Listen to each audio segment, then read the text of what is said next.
You lay in bed staring at the ceiling. The world is quiet, but your heart is loud. You replay the argument, the insult, the betrayal, the one thing they said that cut too deep. You toss, you turn, but you refuse to forgive. You're not yelling, you're not shouting, but instead you're burning, and then you fall asleep, not with peace, but with anger. And the angels record it, because the prophet, peace be upon him, didn't just warn us about actions. He warned us about sleeping with a heart full of poison. He said, "Do not harbor hatred or envy. Do not turn your backs on each other, and be servants of Allah as brothers." And yet how many of us go to bed with hearts heavy with rage at your parents, your spouse, your friends, your coworkers, even yourself? And here's the truth no one likes to hear. Sleeping angry is not just unhealthy. It's spiritually dangerous because the night is not a pause. It's a test. Every breath you take after anger could be your last. And if death comes in your sleep, what state will your soul be in? Will it rise clean or chained by grudges? Because the prophet, peace be upon him, said, "Whoever dies while holding a mustard seed's weight of pride will not enter paradise." And anger, it's pride's disguise. You refuse to apologize. You refuse to let go because deep down, you think your pain is more important than your peace. But what if tonight is your last? The grave doesn't ask who started it. It doesn't care who was right, it asks who forgave. Who made peace? Who obeyed the prophet, peace be upon him, when it was hardest? Do you know what made one man the envy of the Sahaba? The prophet, peace be upon him, pointed to him and said, "A man from paradise will enter now." And the man walked in.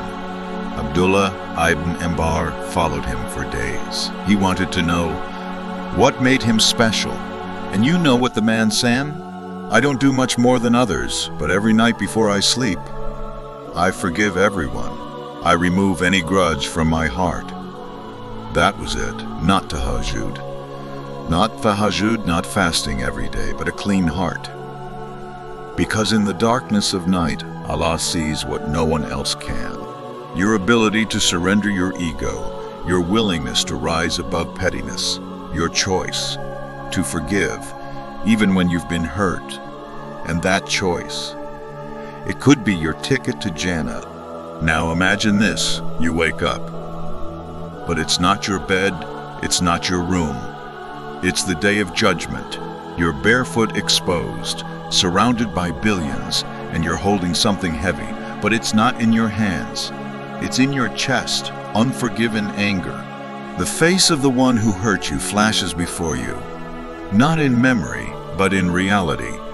They're right there, on the same plane of gathering, and now you both wait for the scale. Here's the part people forget. On that day, you don't just answer for your own sins.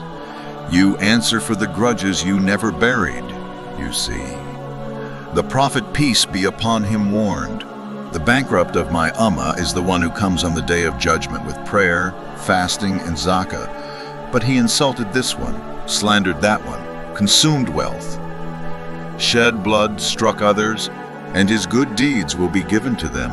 If his good deeds run out, their sins are cast upon him, and he is thrown into hell. That's the cost of sleeping angry. You carry your wounds into eternity. You become the one paying for what others did, not with money, but with your own hasanat. And let's go deeper. The Qur'an says, that day, neither wealth nor children will benefit a person, except the one who comes to Allah with a sound heart. What is a sound heart? A heart without grudges, without envy, without vengeance. You see, Allah isn't asking you to forget what happened, but He is asking you to not let it destroy your akhirah. Because when you refuse to forgive, you're drinking poison and hoping the other person gets hurt, but in the end, you're the one burning in Satan. He loves that. He doesn't need you to kill. He just needs you to carry anger to your grave, because that's enough to block the mercy of Allah. Yes, you were wronged. Yes, they betrayed you. Yes, it wasn't fair, but the moment you make it about Allah, not about ego, you're free. The Prophet, peace be upon him, said, "Whoever suppresses anger while able to act upon it, Allah will fill his heart with peace and faith on the day of judgment. What would you trade for that? A grudge, a silent treatment, a wall you built in your heart that cost you Jannah. There are people who prayed 5 times a day, but still ended up in loss because they slept with hatred, and others who barely knew Arabic, barely had knowledge, but went to Jannah because they forgave before bed.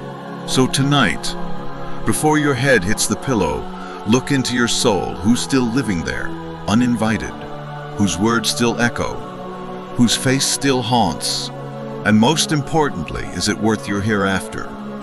So what do? How do you protect your soul before you sleep? How do you release the anger without losing yourself? You follow the one who mastered the night, Rasulullah, peace be upon him. Every night before resting, he would prepare not just his body, but his soul. Here's how. He would perform wudu, even if he already had it, because purifying the limbs purifies the heart. He'd then lie on his right side. Place his hand under his cheek and recite, "O Allah, in your name I die and I live," and then he would cleanse his chest of any weight. He taught us, do not let a day pass without forgiving your brother. And he, peace be upon him, himself said, "O Allah, I have forgiven those who wronged me." This wasn't weakness. This was protection, because the Prophet, peace be upon him, knew if you go to sleep with anger, you risk waking up in regret. So tonight, after you make wudu and lie in your bed, whisper to Allah, "Ya Rab, I forgive, not because they deserve it, but because I want to be forgiven. I release the hurt, I surrender the pain, and I entrust it to you." You're not saying it didn't matter, you're saying it's no longer in control. That's strength. That's Iman. And if it still hurts, then say, "Yeah, Allah, purify my heart." Replace the pain with patience, the anger with peace, and do not let me sleep as someone you are displeased with, because you see, every night is a death rehearsal. The Prophet, peace be upon him, said, "Sleep is the brother of death. Your soul is taken, and if it's written, it returns. But if not, you don't get to fix it in the morning. So what legacy do you leave behind? One of grudges or of grace? There are people in graves right now, buried with their bitterness, never made amends, never let go, and now their soul is stuck in the weight of what they refuse to release. But you still have time.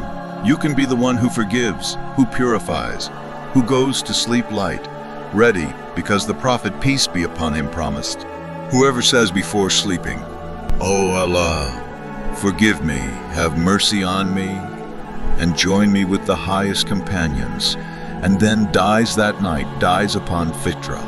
You die with a clean heart, a soul at peace. A pillow is your final place before paradise. So tonight, don't just brush your teeth. Brush your heart, clear it, lighten it, surrender it, and sleep like someone who might meet their Lord in the next dream. If you liked this video, please hit the like button, share it with your friends, and subscribe for more amazing content.